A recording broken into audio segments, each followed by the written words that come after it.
Steps are being to ensure that the country's main airports will be able to cope with the growing demands of air travel. We'll have the details of this report from Freddy Abando. The capacity of the Ninoy Aquino International Airport complex to service the growing passenger traffic of local travel and the booming tourist industry has been stretched to the limit in recent years. Because of this, concern was raised. The complex, to include its terminals and runway, cannot cope with the demands of air travel in the country. There are 4 terminals: NAIA 1, the Centennial Terminal, NAIA 3, and the Old Domestic Terminal. NAIA 1 is the facility for all foreign airlines. The Centennial Airport is the hub of Philippine Airlines. NAIA 3 services Cebu Pacific and Philippine Airlines. The Old Domestic Airport is the hub of other local carriers. NAIA 3 is undergoing retrofitting and rehabilitation to be completed in July for the transfer of operations by all foreign airlines, since NAIA's rehabilitation will go full blast in preparation for the country's hosting of APEC in 2015. Because of the rehabilitation, General Manager Bodet Honrado assured all measures are being undertaken to address concerns of passengers inbound and outbound to be more comfortable, since the terminal's facelift has affected the facility's air conditioning system. I have to apologize kasi we are now in the interim period of the construction. So, please tanggapin na po yung apology ko. Talagang hindi pa tapos lahat yung 31, 34 bridges. But yung pong 5 airlines na darating sa Terminal 3 will not in any way affect the domestic travel, because may international side, may domestic side. Ganun din po sa conveyor.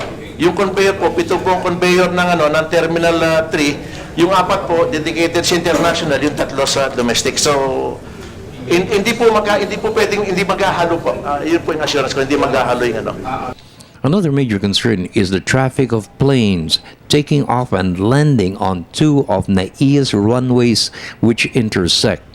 Honrado Baird, 40 planes can land or take off by the hour. This could increase to 50 with the transfer of General Aviation to Sangley Point in Cavite. Peak hours of flight operations start as early as 6 a.m. to 7 p.m.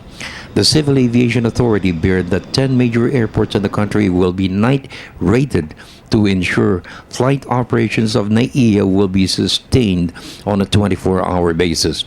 Anong porsyon ng araw nagkakaroon ng congestion?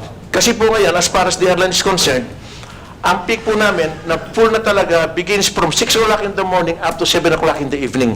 Punong-puno na po yung 40 slots na yon.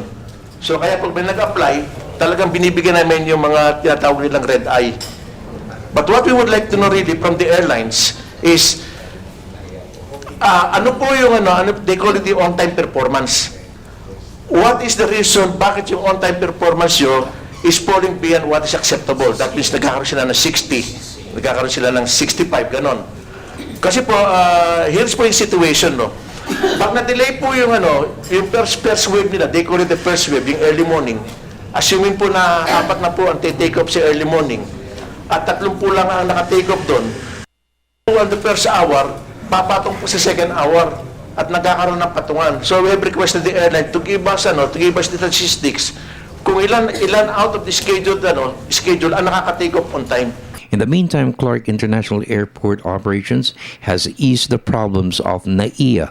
The long-term solution is a master plan to deal with the current problems and the construction of a much bigger airport facility as air travel continue to grow in the years to come. I have not seen their master plan in being able to achieve the status of being able to attract, not just be able to allow tourism or passengers to come in and out of the country, but to be able to attract them by saying that the airports themselves are a marvel of themselves, because they think that the airports are just a gateway. No, they should make that also as probably as a destination or an attraction. I mean, you look at Dubai. People go there because of the airport. For the People's Television Network, this is Freddy Abando reporting.